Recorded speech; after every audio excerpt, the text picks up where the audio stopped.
in our families, in our workplaces, and in our communities to become people like Jesus, to become people of light and of love, not just to talk about it and not just to have sort of some of the religious behaviors of some of those things, but it's really becoming like that on a character level that I think is really the challenge. And I think when we're faced with our fears and we're faced with difficulty in our communities, we're faced with all the different pressures that come just from trying to live our lives, that we're confronted with that. Who are we really on the inside?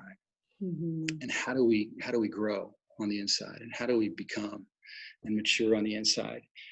And so that's what we want to talk about a little bit more today, is just character, is being family strong on a character level, and how we do that in Christ, how we do that in our families.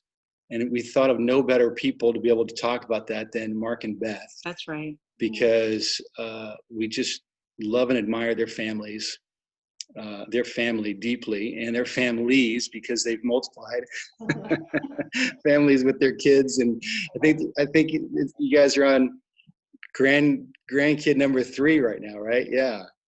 And Mark and Beth have an incredible story. They have an incredible kids. They've got an incredible legacy, and they're still in there. One of the things I love about you guys, Mark and Beth, is that you guys are so wholehearted.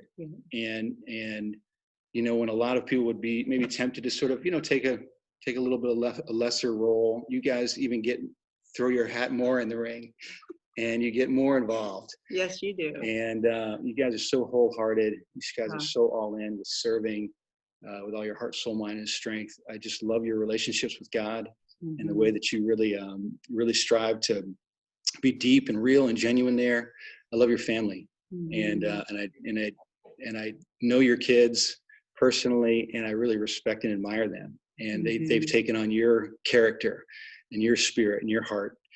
And so we're really excited to have you with us this morning to talk about this aspect of getting strong in our relationships and in our family. So I wanted to say a little something to introduce that. I think too, we're pretty authentic here in Burlington. So there is the ulterior motive of wooing you to move here. So, We got that. Well, you just stop. Anyway, we just like I said, I'd be there today, but God keeps keeping us here. So.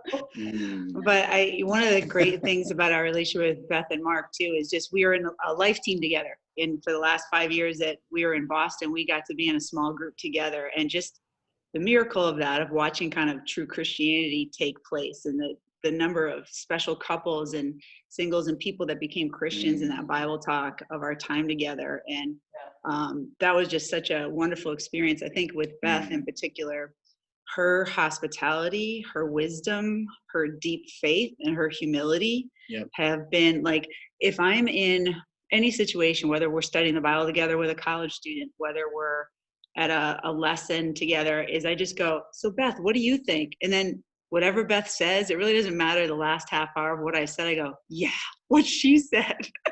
And I've always felt that with Beth. I'm like, let's just turn to Beth to get the true wisdom and the true faithful fountain nugget. And I just, I love and respect you so much. Beth is one of the most hardworking people I know in her career, in her family, in her home, in God's kingdom. And just that she's put that all together. She is a real hero. And it's just an honor to be able to listen to you guys, to sit at your feet and enjoy. Mark is such an incredible big brother. And the thing I love about Mark is that he and Beth, but he loves problems and running to the fight. He's so good at it. It's like, there's a problem, bring it out. I'm just I fear that. I kind of typically kind of back off from that, but I feel like the older Mark gets, he sees problems or challenges and he kind of goes, all right, let's run to this fight. And especially in helping people with their marriages or their challenges, I just watch you guys as a dynamic duo do that. And we're just so blessed to be with you and just learn from you. So thanks for being with us. You guys are amazing. Amen. Thanks so much. Well, thank you. Now that you made me cry. Yeah. They're working us, but they're working us. Just remember that. So yeah, no, we love you guys up there, and we have some memories of Burlington. I'll never forget though when you guys put us up at a hotel right on the ocean, which I think normally would be really a good place to put a couple you're trying to persuade. But I remember walking out of that door. It was December, and the wind off of Lake Champlain was about 40 miles an hour, and it was probably in the teens. And so I walked out and I went, oh, oh, what in the world, man? It was just cold. And then we're huddled trying to get to the breakfast place up there before we go into the service. We're like, oh my goodness, it is wicked cold up here, man. But anyway, it's a beautiful spot. You guys have got all the right stuff for us. So keep us in your prayers. I mean, currently I'm the chairman of the elders in Boston. And so I'm looking to retire in January of 22 and hopefully have a succession planning and get all that done before then. Of course, you can pray for us in Boston. We are going through a transition. We've we came to a mutual decision that Doug was no longer going to be our lead evangelist. And so we have Javier Amaya and his wife as interim, and we are just starting the process to start looking. I mean, this COVID thing has just taken over, and it's been a blessing. Boston has grown more this year than we did last year. It's been pretty remarkable. We have no idea. It's totally the Holy Spirit. So that's been very encouraging. But let me jump in here, and I'm honored to be able to talk to you guys. It's always an honor and a pleasure to be able to talk in Burlington, but it's very humbling when you get to talk to a group like you guys. So my background, my mom and dad met in Michigan, at University of Michigan. He was a dentist, becoming a dentist, and she was becoming a psych nurse. And they went through World War II together. They both came out of the Depression. My dad was a farmer. My mom grew up in Detroit. So she has that toughness, a little bit of a Detroit toughness to her. She came from a broken home. My dad had 9 brothers and sisters on a farm, so really different backgrounds. And then, we moved to Fort Lauderdale, Florida in the 50s, which was like a little piece of paradise back then. So that's where I grew up. But what I remember about my family was my mom was about as strong with family as you could possibly be. She just fought for family. I mean, whether we liked it or not, the 4 boys were going to go along with my mom to whatever she wanted us to do. I mean, that was just sort of how it was. My dad just had this really strong, quiet character about him. I learned so much from my dad just watching how he did things. And the challenge with that is they did have a bit of, I was the baby. I came along 7 or 9 years later than my brothers did. And so by the time they were out of the high school and gone on to college, I was still just a little punk. So they had to put up with me, and I gave them a run for their money. I started doing drugs and alcohol at 13. I think I totaled 2 of their cars. I think, it was a crazy time in my teen years, and that never stopped. It just kept getting worse and worse and worse until I got baptized at 21 in Gainesville, Florida. So, even though I had a pretty solid background, I messed it up, and I messed up so much of that. But one of the things I'll never forget in their parenting style, they would rather us be friends, have a relationship, rather than alienate. And so they fought to keep the relationship with me, even through my worst of times. And that was just remarkable looking back now, because the stories I could tell you, I don't have time, but I'll let Beth share a little bit about her experience. So I grew up in 2 homes. My parents were divorced when I was 4 years old, and then they both remarried. I have an older brother by my mom and dad, 1 older brother, and then when they remarried, they had children of their own.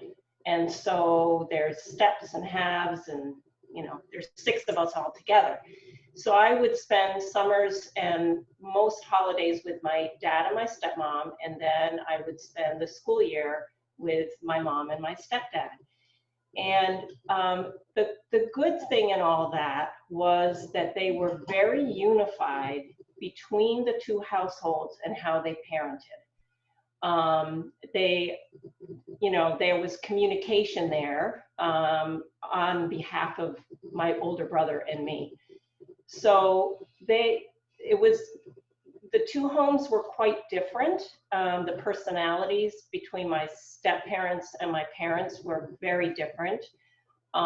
We moved a lot growing up, and I would say in either house, I never heard arguing, maybe a couple of times. So there also was not a lot of physical touch, not a lot of affirmation, even verbally.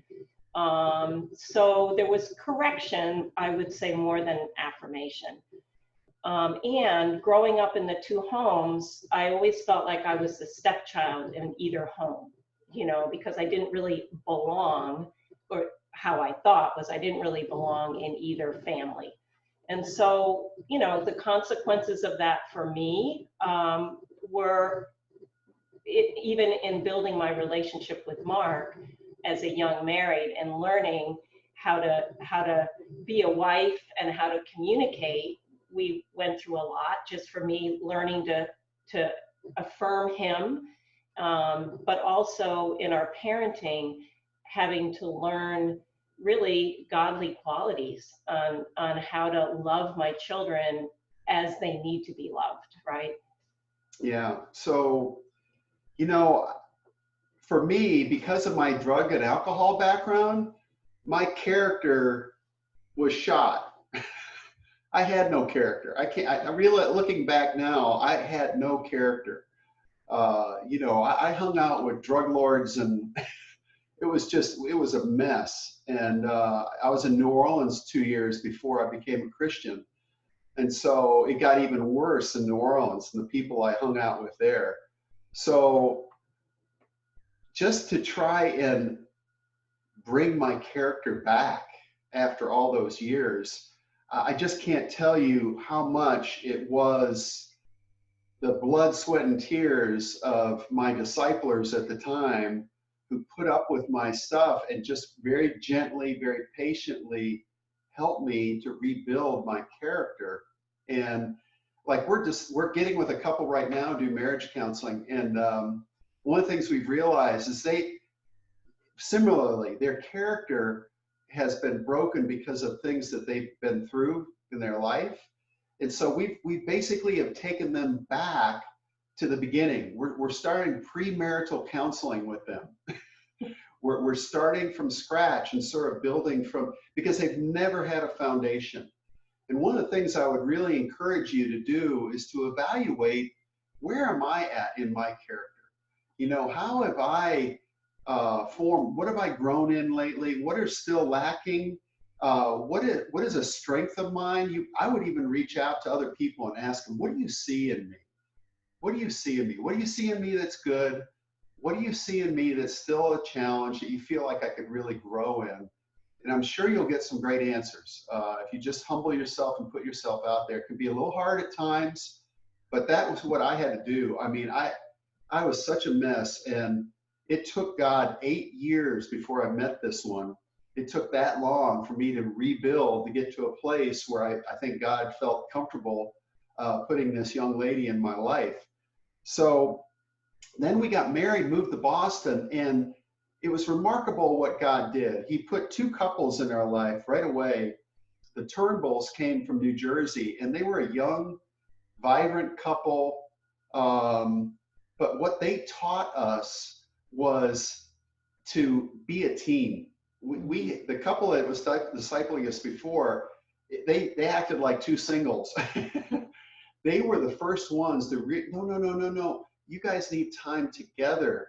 Matter of fact, when you're solid, that light that you're building in your relationship becomes a light to everyone around you. And that's when we converted our first couple. It was so much fun with them. We just had a blast with them, and we learned how to build our character together. And they allowed us. They were very vulnerable about their challenges and what they were going through, and they taught us to do the same. We felt very comfortable with them. If you don't have someone that you feel like you can talk to about the deepest things in your heart, I'd really encourage you to find someone, because that's really what changed and helped us so much. And then the second couple was the Condons. They were a very atypical ministry couple. They had 6 kids. I mean, and they were older. They were really old. They were like 40 or 50, you know, when they were discipling us, probably 50s. And but man, just the love, what we learned from them was how do you manage a family, especially with 6 kids? We were just like, we'd walk in, it was like, whoa, buddy. You know, we had just had twins, and I'll never forget, their 2 little girls, Sarah and Katie. They seemed like they were just babies themselves, but they would come grab our twins and giggle and take off with them. Like it was nothing. I mean, taking care of one another in a family was just how they rolled. And so we would get with Jim and Sue, and we'd be looking around, you know, the kids okay? And, oh, they're fine. Don't worry about it. You know, the other kids have got it. They're good. And what that taught me is how you work together as a family. It's not just on you.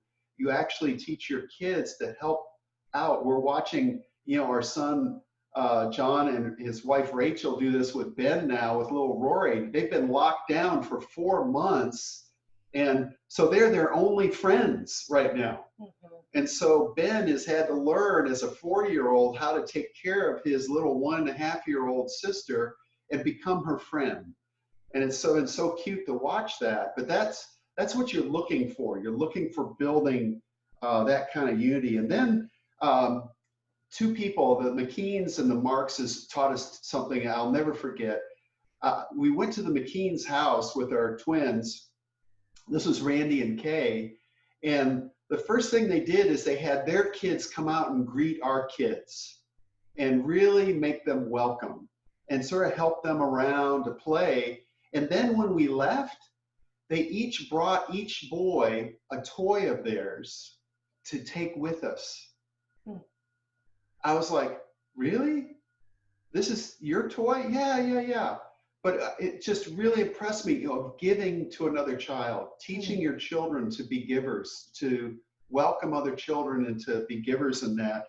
And then the Marxists, I'll never forget this. We were in a family group leaders meeting, and Tom Marks was leading it. And they had a great relationship with their kids. They were amazing. And little Ben came in. He was all of like maybe 4. He was a bouncing boy. And, you know, and he came to the door, and he respectably sat there for a minute. And then Tom goes, Ben, do you need to talk to me? And he goes, yeah, I do, Dad. Can I come in? And so Tom stopped the meeting, had Ben come up. Ben whispered in his ear, and then he whispered back. And then Ben went off and did his thing. But what that showed me, their priority was their kids. You know, a lot of times when we're in the ministry and we've got a lot of things, oh, the church is important. Yes, God is the most important thing. But what that taught me is our priorities in our family has always been God, our marriage, and our kids. That's the priority scheme that you have in your family. So we learned by watching others, by getting input from others. You know, every time we took our kids to kids' game, we always asked for input. What did you see? Anytime we were around with other parents, what did you see? So it was on the go help in our marriage and in that. I mean, gosh, I think I'm gonna let Beth share at this point. Well, you know what, when I thought of the word character, I actually looked it up because I was like, okay, what does that really mean? And the 6 pillars of character are trustworthiness, respect, responsibility, fairness, caring, and citizenship. I thought, wow, what a list, right? And I think for me, what I had to learn about myself first and then want to teach my kids was the big things were how to respect, how to be fair and caring, and how to help build citizenship, or, a family to be able to work together. And, the trustworthiness and responsibility were kind of more natural for me. But those other qualities I saw as a mom, particularly the caring, the nurturing part, and trying to teach fairness and unity within the family, because for most of our married life with children, I was at home more. Even though I worked, sometimes I worked at night, and sometimes I worked part-time, sometimes we were in the ministry. So pretty much I was the one during the day that would be with the kids, and organizing things. And I can remember, and I think that's, you hear people say, oh, well, make sure that you're addressing the heart. Well, how do you address the heart of a 2-year-old, right? It's like, mom said, do this, right? But I think it's when the kids were really young, for example, if there was an argument and John and Steve would come to me and he did this and he did that, back and forth. And I just would look at them, and there were a couple of scriptures at a young age that we had them memorize. One was, how good and pleasant it is when brothers or sisters, as the case may be, live together in unity, Psalm 133:1.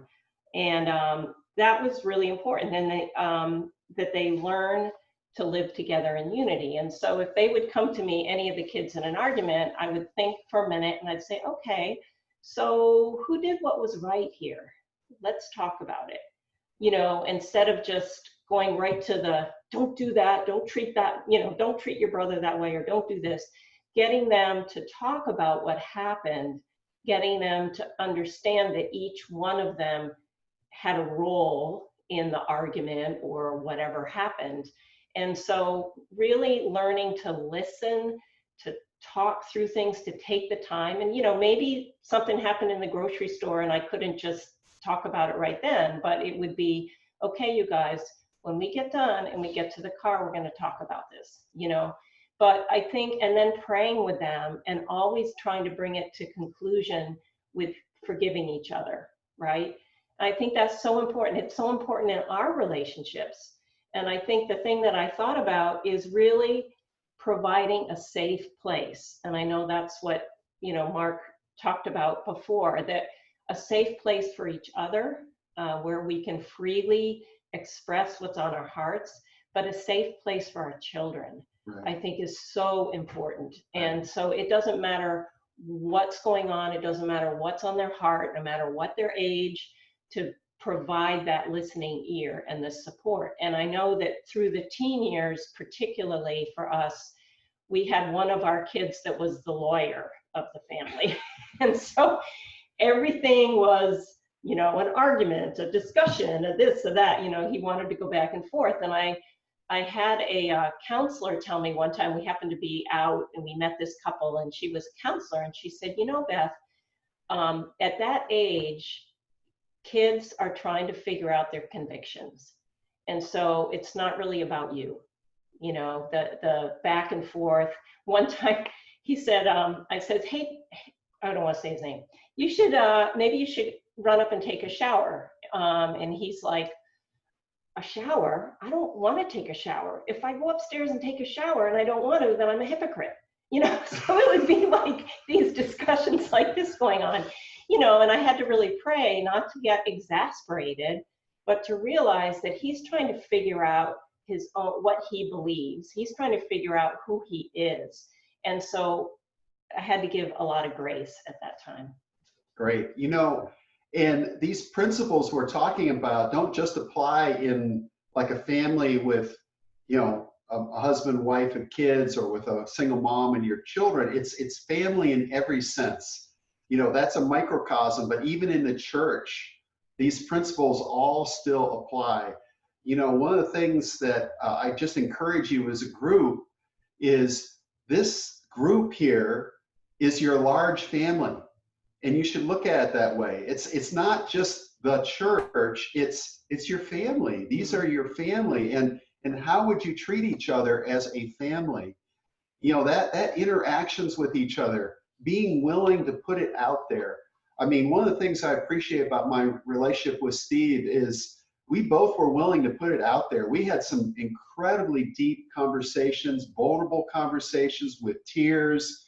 I mean, that's what we built our foundation with. And it's so important for us as brothers and sisters, and even in our families, to make sure we're getting to that kind of depth, because that's what's really going to build character. If we had not built the trust that we did, we never would have been able to have the conversations that we did. Let me just say that again. If we had not taken the time to build the trust that we did, we never would have been able to have the conversations that we did. And whether that's with you, with a spouse, whether that's you with your kids, whether that's among the church, it's just such an important quality. We've got to be willing to take that time to build the trust. I don't have time to read the scripture, but in 1 Peter 5, 1 through 7, it has a great scripture is written to elders. And you're like, well, Mark, why are you talking to me about elders? Because, you know, an elder is like a dad for the church. And some of the qualities that are, you know, put out there that an elder should have are things that a dad, and really even as a mom, and for you single moms, this is something you've got to take on as well. And, you know, one of the things is to be a great shepherd, a great shepherd. You know, no matter what situation you're in, you should always have the heart of a shepherd. Jesus, in every situation, had the heart of a shepherd.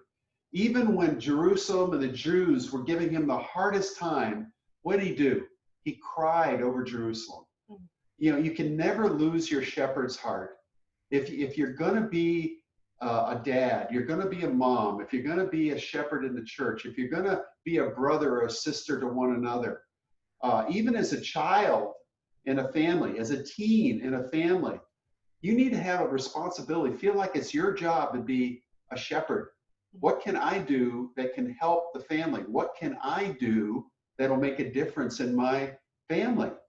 You know, and I know, especially teens, that's not typically the way you think, but start thinking that way, because one day, prayerfully, you'll be a mom or a dad, and you're going to have to be a shepherd. And what better training than helping out in a family situation and dealing with that, asking great questions. It's okay to ask questions. It's good. You need to be a light. You know, Jesus walked into a situation and he was a light.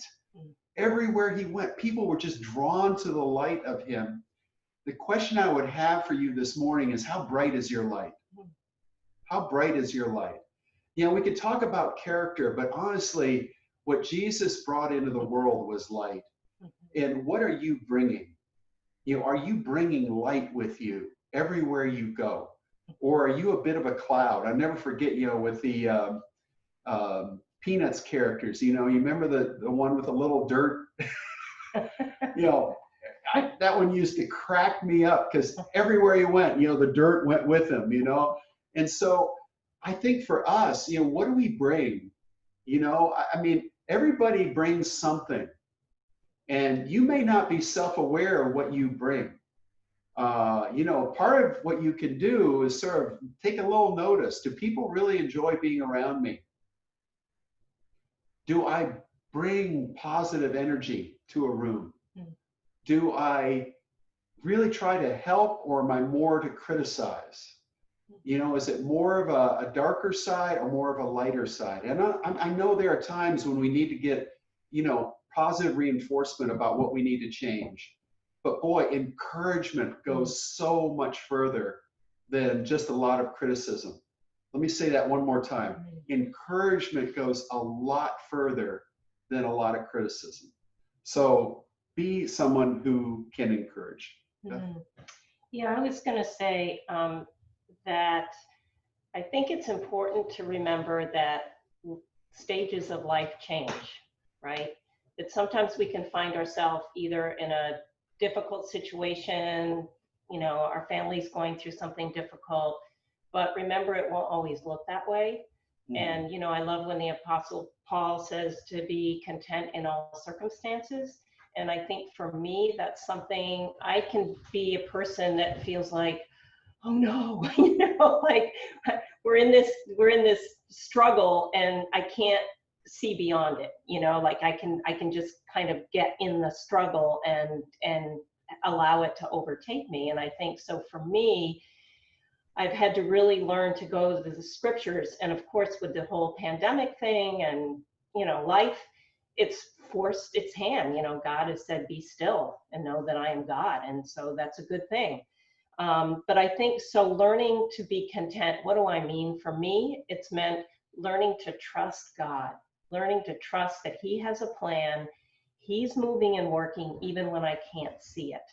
And I think a big time we had to learn that was when Stephen, one of our boys, was born with a heart defect, and he had to go through open heart surgery when he was 2.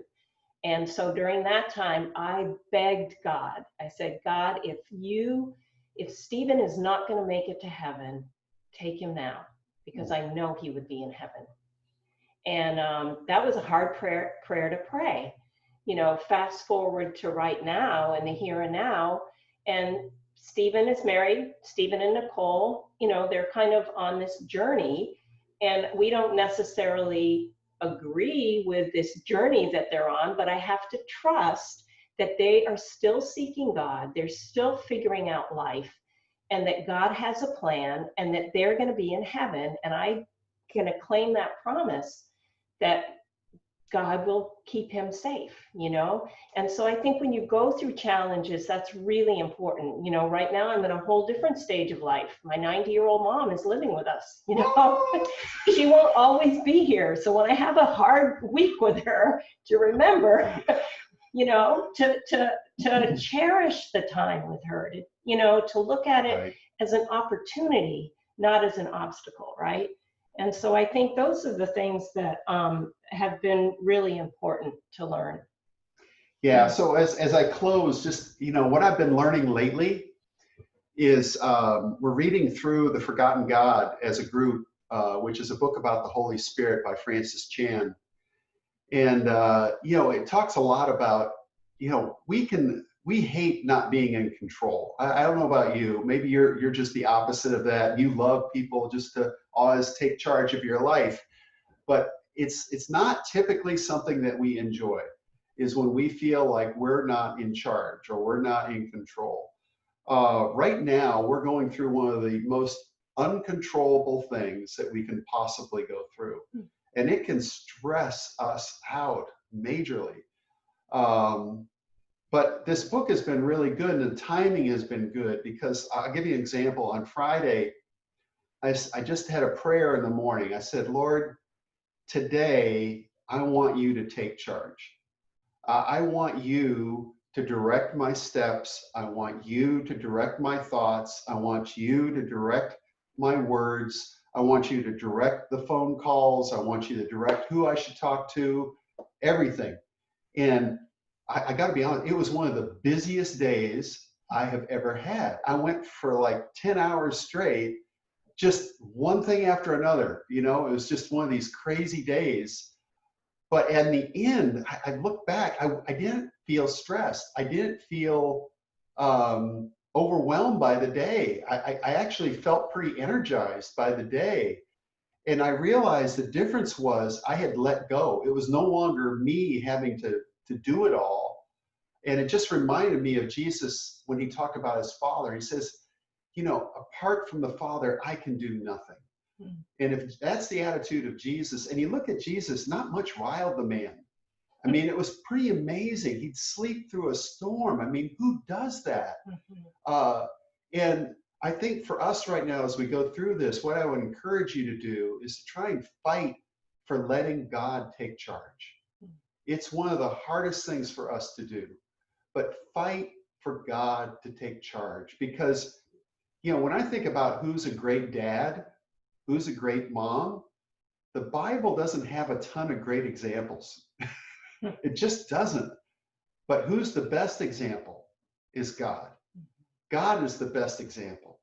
He is the gold standard of parenting. He is the gold standard of building family. He is the gold standard of how to build unity and how to have a great family and how to build character. I mean, there is no one above him. And so look to him for that. And as we close, I just have these 4 little nuggets of wisdom. You know, as you go through life, you have to remember life has to transition. You know, I'm going to be retiring in a couple of years, and that's going to be a huge transition for me. You know, I have no idea what that's going to look like yet. But even as we were parents with young children, I say this more for the parents, you know, you start out as their guardian. I mean, you do everything for them. And then next thing is you become their trainer. You train them in everything. How to poop, how to, you know, you name it. They don't know how to do it all. You're training them. The third stage is mentoring. It's not so much you're teaching them. Now you're sort of looking for that. It's back and forth. It's no longer just you talking to them. It's them responding, you responding, and building a friendship and a relationship and being a mentor to them. And then the final stage is what I'm going to call being their friend and confidant. And that's where we are today with our kids. You know, our kids, our youngest is 30 now. And that blows my mind to even say that. But you know, Catherine will just call me from time to time and say, Dad, I'm just really struggling today, you know, with this or with that, or, you know, what do you do with this? I mean, you know, she's still, and yet we have so much fun together. She's my little bright light in life, you know, outside of this one. I mean, she just brings so much joy to me. And her and Raph, they're so fun to watch. They just have a blast being together. And their little boy is hilarious. He is out of control. So it's just sort of fun to watch them. And, you know, just being a friend and being confident of your older children, it's hard to make those transitions. I get it as a parent, but my goodness, I am so grateful that I've gone through those stages, and now I can be a friend. Now I can be a confidant. And there are times when, you know, it used to be my kids were, oh yeah, those are the Buckholtz children. And now I'm John's dad. No, I'm Catherine's dad. It's totally flipped around. They don't know me for nothing. They know my kids. Oh yeah, you're the dad. Yeah, okay, got it. But thank you for letting us share this morning. We're just so grateful to be able to share these thoughts with you. I hope some of this has been helpful. We love you guys. Love you. That was amazing. Thanks, you That guys. was a feast. That was a feast. I know. I've 4 got pages of notes. I got my whole page is filled with notes and principles and 6 pillars of character and the 4 nuggets at the end. And I think the thing that stands out to me the most, though, is just the humility to engage in the training that it takes to change the cycle, or to just to grow. And I just respect that about you guys so much, is that humility to be willing to, you know, even all the examples you shared about the people that you've learned from. Yeah. You know, and I know in our experience, we've needed so often just to talk, and you guys have been there for us, and you guys have been willing to engage in those hard conversations, and that's just kind of rare, and I just appreciate that so much, and you can see the fruit of it in your family, in your character, in your impact. It's a beautiful thing to me, and I just really appreciate it. And kind of woven through all the things you guys talked about was conversation and talking and connecting on a heart level, and, you know, forgiveness, kind of, let's talk about it. Let's take the time to listen to one another, providing a safe place, all those kind of things. I wish we had a little bit more of an opportunity or ability just to have a good conversation here about all the things that kind of stick out to us as we're listening to this and as we're kind of taking this in. But thank you. We're glad to stick around afterward. You guys talked about Great. Yeah, please. And let's do that, because I'd love. Yeah, so we'll. Awesome. Great, thank you. And so what we're going to do now is we are going to just enjoy a time of communion. And I think it's kind of, a time just to sort of process these things that we're hearing, because God has done, like you were saying, Mark, God is the gold standard. He's the one who he's really trying to teach us these things through his own example and through his own love for us, and certainly through following Jesus. I was so humbled this past week, just even thinking about all just sort of the global things that are happening and the strife that's around us, and how do we handle that? How do we deal with that? And it just gave me a lot of peace of mind to think that, well, that's what following Jesus is all about. I need this help so much in my own life, and we need this help in our families, in our communities, in our church, in our society. But not only do we need it, we can get it. Yeah. We have an opportunity through Christ and through his example to really grow in these areas of our character and our life. And he's such a loving, approachable, powerful example for all of us.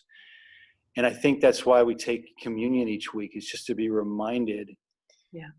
Communion's a little bit different. It should be probably a little bit different each week, just because we're reminded of different aspects of Jesus's body, his physical presence among us, and his sacrifice, his blood, that really have a chance to heal us and change us and transform us and calm us and help us in so many different ways. And so, as we're thinking about Jesus, and we're taking the bread and we're taking the juice, let's take the opportunity just to remember who he is in our lives, and what he's done for us, and how much he loves us and forgives us, and is all these things in terms of character and connection and conversation with us.